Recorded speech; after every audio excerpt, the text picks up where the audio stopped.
Parliament के अंदर असली पावर सिर्फ डिबेट में नहीं होती बल्कि मोशन में भी होती है।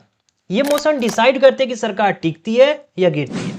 मोशन का मतलब है एक प्रपोजल जो एमपी या मिनिस्टर रखते हैं। ये एक तरह से ट्रिगर के ऐसा होता है जिसके ऊपर पार्लियामेंट एक्शन लेता है। मोशन कई तरह के होते हैं।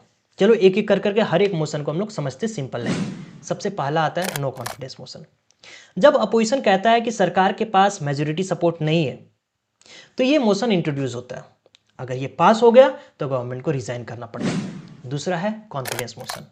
नो कॉन्फिडेंस मोशन का उल्टा, इसे सरकार लाती है। जब सरकार अपना मेजोरिटी प्रूव करना चाहती है तो इस मोशन को लाती है। तीसरा है सेंसर मोशन। ये एक वार्निंग जैसा होता है। गवर्नमेंट की किसी पॉलिसी या एक्शन को क्रिटिसाइज करने के लिए इसका यूज होता है। चौथा एडजर्नमेंट मोशन। जब कोई अर्जेंट नेशनल इशू होता है तो नॉर्मल काम को रोककर उस पर तुरंत डिस्कशन होता है, उसके लिए ये मोशन लाया जाता है। पांचवा है प्रिविलेज मोशन। अगर किसी एमपी को लगता है कि किसी मेंबर ने पार्लियामेंट के प्रिविलेज को वायलेट किया है तो उस मेंबर के अगेंस्ट में इस मोशन को लाया जाता है। ये एक तरह से कंप्लेंट जैसा होता है जो स्पीकर के पास जाता है। छठा है कट मोशन। ये बजट के टाइम में आता है। अपोजिशन डिमांड ऑफ ग्रांट को कट करने की बात करता है ताकि गवर्नमेंट की अकाउंटेबिलिटी दिख सके। सातवां है क्लोजर मोशन। जब डिबेट बहुत ही लंबी हो जाती है और डिसीजन लेना जरूरी हो तब ये मोशन लाया जाता है ताकि डिस्कशन क्लोज करके वोट हो।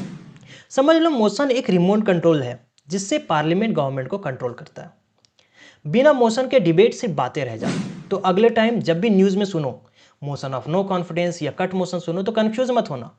यही एक टूल है जिसके द्वारा सरकार को अकाउंटेबल और कंट्रोल किया जाता है। सो स्टे अवेयर, क्योंकि पॉलिटिक्स हमें जानना जरूरी है, क्योंकि ये पॉलिटिक्स ही हमारे देश की फ्यूचर बताता है।